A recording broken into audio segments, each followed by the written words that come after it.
In his book, The End of Faith, the famed atheist Sam Harris said that faith and religion are the most prolific source of violence in our history.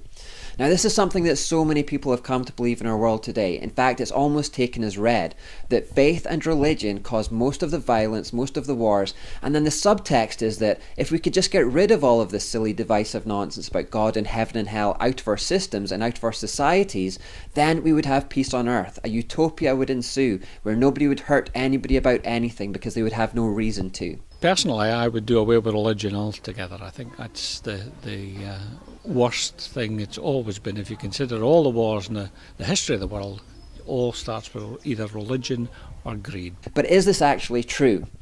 Well, it's not. In 2004, Charles Phillips and Alan Axelrod published the Encyclopedia of Wars, which was a 3-volume attempt to chart every human conflict, war, rebellion and revolution from 3 BC until the present time.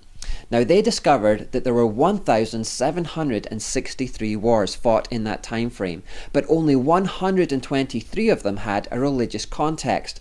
Or to put it another way, only 6.98% of all the wars that have ever been fought in recorded human history had a religious foundation.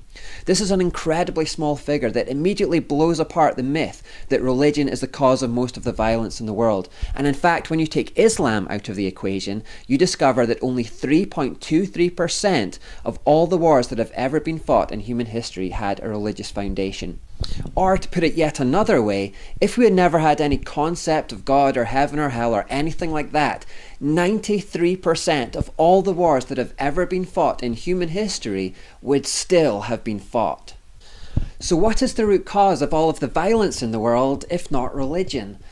Well, the Bible makes it clear that we have all inherited a sinful human nature from Adam that predisposes us towards selfishness, greed, and envy. We have corrupted and polluted hearts. Jesus said, "For from within, out of the hearts of men, proceed evil thoughts, fornications, thefts, murders, adulteries, deeds of coveting and wickedness, as well as deceit, sensuality, envy, slander, pride, and foolishness. All these things proceed from within and defile the man." James writes, "What is causing the quarrels and fights among you? Don't they come from the evil desires within you? You want what you don't have, so you scheme and kill to get it. You are jealous of what others have, but you can't get it, so you fight and wage war to take it away from them."